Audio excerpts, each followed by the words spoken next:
বহু প্ৰতীক্ষাৰ অৱসান ঘটাই সোমবাৰে আনুষ্ঠানিকভাৱে মুকলি কৰিলে মহানগৰীৰ শান্তিপুৰস্থিত ৬৫খন বিচনাযুক্ত স্বাগত হস্পিটেল।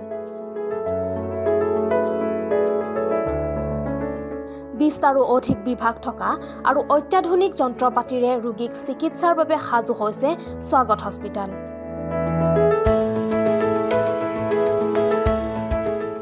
সাধাৰণ অস্ত্ৰোপচাৰৰ পৰা আৰম্ভ কৰি জটিল অস্ত্ৰোপচাৰৰ সুবিধা আছে চিকিৎসালয়খনত।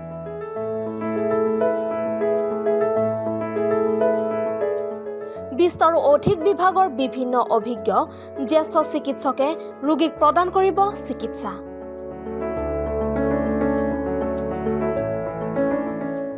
মানসিক চিকিৎসাৰ পৰা আৰম্ভ কৰি নিউৰলজি আৰু বাত বিষৰ চিকিৎসাৰো ব্যৱস্থা আছে চিকিৎসালয়খনত। আমি সব দৰ্শক সকলক নমস্কাৰ যাচিলোঁ। আমি ২০০০ চনতে স্বাগত এণ্ডোলেপ্ৰোস্কোপিক আৰম্ভ কৰিছিলোঁ। সেই সময়তে পূব ভাৰতত লেপ্ৰোস্কোপিক চেণ্টাৰ ক'তো নাছিলে। বেংগলতে হওক, উৰিষ্যাতে হওক, নৰ্থ ইষ্টতে হওক, সৰু সৰু চেণ্টাৰ আছিলে, কিন্তু ডেডিকেটেড চেণ্টাৰ নাছিলে। আৰম্ভণিখিনি সেইটো আছিলে। তাৰপিছত ২০১৫ চনত আমি মালিগাঁৱলৈ গুচি আহিলোঁ। তাত কিছুমান ফেচিলিটিজ আমি এৰি দিছিলোঁ। শান্তিপুৰত পেট্ৰল পাম্পৰ ওচৰত স্বাগত এণ্ডোলেপ্ৰোস্কোপিক চাৰ্জিকেল ইনষ্টিটিউট এতিয়া আমি নতুনকৈ আৰম্ভ কৰিছোঁ। হয়, এইটো এটা ফেক্টৰ। আমি স্বাগত শান্তিপুৰ আৰম্ভ কৰা, আমি শান্তিপুৰ বুলি কওঁ স্বাগত, যিহেতু এইটো স্বাগত মালিগাঁও হৈ গ'ল। মই ভাবোঁ বহুত ৰোগী এনেকুৱা আছে যোনে মোক কনচাল্ট কৰিব বিচাৰে বা আমাৰ টিমক কনচাল্ট কৰিব বিচাৰে, ভাবে ইয়াত ফিজ বেছি হ'ব, সেইকাৰণে কনচাল্ট কৰিব নোৱাৰে, এটলিষ্ট এডভাইচ ল'বৰ কাৰণে। মই ভাবিছোঁ এই বছৰৰ পৰা প্ৰথম জানুৱাৰীৰ পৰা শনিবাৰে ফাৰ্ষ্ট আৰু থাৰ্ড ছেটাৰডে মই নিজে ফ্ৰী কনচাল্টেশ্যনৰ কাৰণে এভেইলেবল হ'ম। ১ নম্বৰ টিম মেম্বাৰ চবকে আমি কালি বা পৰহি এনাউন্স কৰিম, তেওঁলোকেও এভেইলেবল হ'ব। এই শনিবাৰে শুক্ৰবাৰে আমি ভগাই লোৱা হ'ব। তাত এদিনকৈ চবকে মই কৈছোঁ তোমালোকে ফ্ৰী, একেবাৰে ফিজ নোলোৱাকৈ, ৰেজিষ্ট্ৰেশ্যন ফিজ নোলোৱাকৈ কনচাল্ট কৰা। এইটো হ'ল নম্বৰ 1 আমাৰ পদক্ষেপ, আমাৰ ফাৰ্ষ্ট এপ্ৰ'চ। ছেকেণ্ড হ'ব, আমি যিমান পাৰিম মালিগাঁৱত আমাৰ যদি চাৰ্জ বেছি বুলি ভাবে, স্পেচিয়েলিটি হস্পিটেল যিহেতু বহুত খৰচী, আমাৰো বহুত খৰচ চলাবই নোৱাৰোঁ।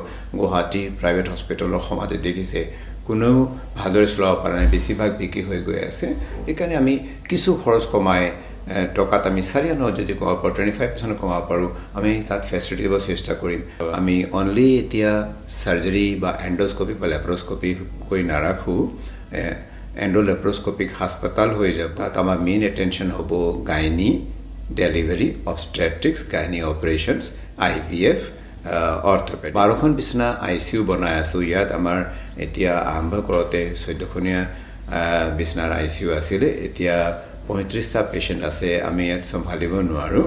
কিছুমান কম চিৰিয়াছ ৰোগী আমি তাতে ৰাখিব পাৰোঁ। চ' আমি ICU, অৰ্থপেডিক্স, নিউৰ' আমাৰ 3জন নিউৰ' চাৰ্জন আছে ৰাউণ্ড দ্য ক্লক, তেখেতে ৰোটেশ্যনত। এই বছৰ আমি 25 বছৰ কমপ্লিট কৰি আছোঁ। আমি গোটেই বছৰ ভাবিছোঁ আমি ভাল কাম কৰিম, যিখিনি ভাল কৰিব পাৰোঁ সমাজৰ কাৰণে। চ' তাৰে আৰম্ভণিখিনি আজি প্ৰথম দিনাই শান্তিপুৰ হস্পিটেল নতুন শ্বেপত, নতুন ফেচিলিটিজ দি আৰম্ভ কৰিছোঁ।